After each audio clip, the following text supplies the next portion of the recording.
guys, and welcome to a new Zoom chat. I'm here with Edgar Rathbone, the new Bulls CEO. Edgar, how are you doing? And thanks for being with us.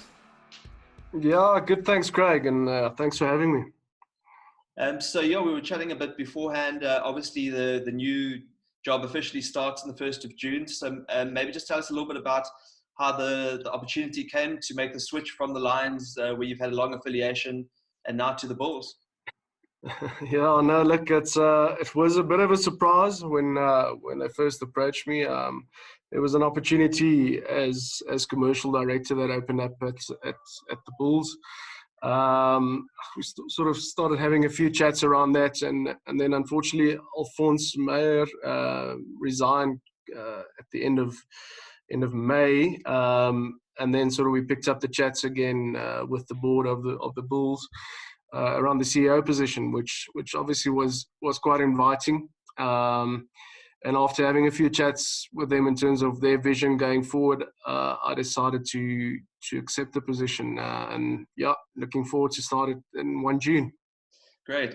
And Edgar, just chatting a bit about your background. Obviously, as mentioned, you've been with the Lions a long time, but coming with a strong financial background and commercial background, and just touch on those roles and kind of what you'll be bringing to the Bulls when you make that move across. Yeah, so I mean, qualified CA per qualification, and I had various hats on at the Lions. Started off purely finance and took over the commercial role end of 2014. I mean, it's been a great journey, Craig. I think it's been an interesting rise from 2013 at the Lions with no Super Rugby to 3 Super Rugby finals and a Currie Cup win, and really getting fantastic commercial partners on board at the Lions. I mean, I can't emphasize that enough how fantastic that was, and the people I worked with at the Lions, the likes of Rudolph Charlie, which in my mind is probably the best franchise CEO in the country, and Altman Alles, one of the most successful businessmen in the country. So it's been a massive honor to work with them and really learned a lot from them. For sure. And Edgar, I just want to chat a bit about that, the commercial side and the philosophy around making, rugby and the stadium experience, perhaps a little bit more appealing. I mean, it seems to be something that kind of comes up quite often about how can we bring people back to the stadiums? Is that something that, with crowds dwindling, how do we get it back, basically, is the blunt way to put it? No, I mean, that's unfortunate. A lot of the crowds dwindling, I think, is twofold. One, a very complicated competition structure, firstly, and then secondly, economic environment that we're in right now, where people don't really have that much disposable income, and if you're already paying your DStv subscription, you probably struggle to spend more money on sport, But in saying that, I think the offering at stadiums can definitely still improve in terms of the experience that you offer, and to make it about more than just the rugby. There needs to be, I think, especially in Joburg and Pretoria, there's a big going to market cultures, and the sort of food and experience you get at markets. We need to get as close as to replicate that at stadiums, I know, and especially looking after kids and kids entertainment and keeping them occupied, because I think that's where, I mean, you can just look at the Spur model to see how successful that is. Yeah, for sure. And Edgar, I know there's only so much at this point that you can obviously touch on in detail, but just tell me, I mean, obviously with the Bulls making the big acquisition of Jake White as director of rugby, how much are you going to dovetail with him, and how will those two roles work? Will you be involved in anything on field, or will you be primarily running stuff off field? No, so I mean, obviously I had a few chats to Jake already. I think it's a fantastic appointment by the Bulls. Jake's job is coaching the team and winning trophies. My job is making sure we do it within budgets and within a office that operates at 100%. we definitely need to work together, dovetail, as you say. But on the field stuff, that's Jake's call. That's what he specializes in.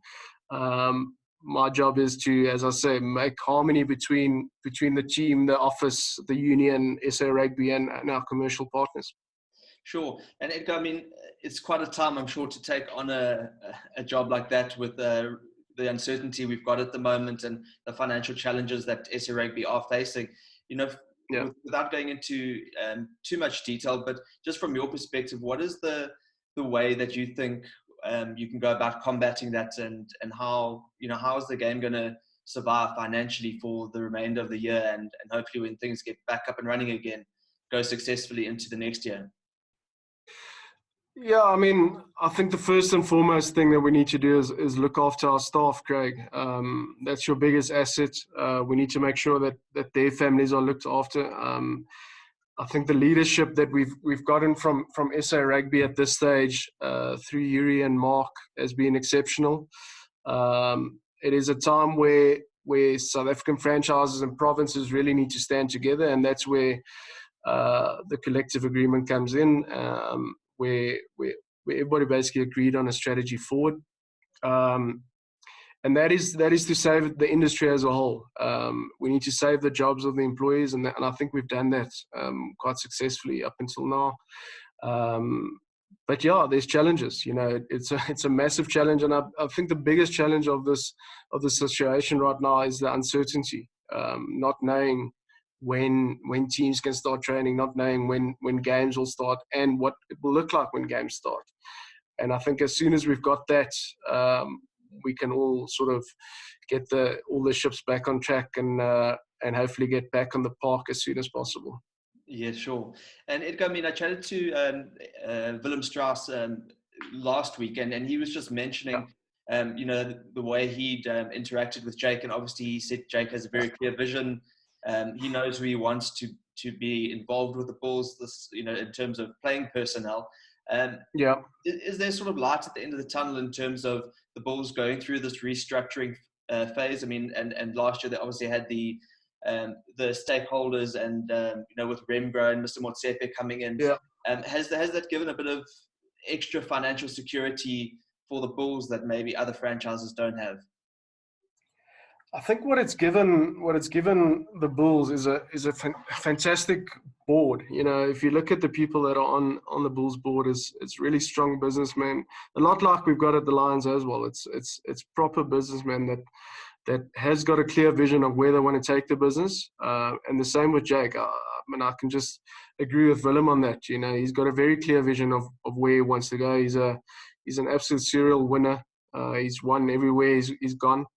And that's obviously what you look for in a coach. You know, he's my interactions with him has been brilliant thus far, and we actually just look forward to having him in Pretoria, and we can actually start working. Yeah, for sure. Edgar, I don't want to take up too much more of your time, but just one final question is whether everyone at the Lions has forgiven you for making the move across the Yuckscape. I really hope so, Craig. Look, it has been a very difficult decision. As you say, I mean, 7.5 years is obviously been a lot of bonds that have been built. But I can just commend obviously my board and Rudolph on how they've handled the situation. And look, we next door neighbours. There's definitely a bit of rivalry, but there's also a big part for us to play as a whole in South African rugby, and working together towards a common goal. And I think we'll definitely do that. And Edgar, just one last one. When you're finally able to kind of get your legs under the table, so to speak. I mean, it might not be practically because we're all in lockdown and isolation, but what would be your first order of business, if you can just roughly touch on that, some of the priorities for the first few weeks when you get into the job? Priorities, as I said, is for me the staff. I need to build those relationships, obviously, and make sure they all look after during this period. You know, everybody's going through, I think, a tough financial challenge as a whole and as a country. Make sure the staff are looked after, and building relationship with their commercial partners. You know, I fortunate enough that I know a few of them very well, but there's some of them that I obviously have no relationship with, and that's is a crucial part of the business, and I'll make that my priority in the first few weeks, and getting to Pretoria businesses and chatting to the sort of leaders of industry within Pretoria and getting their buy-in as to what our strategy is going forward. Great. Edgar, thanks so much for joining us, and yeah, we wish you all the best when the new job kicks off. Thanks, Craig. Appreciate the time, man.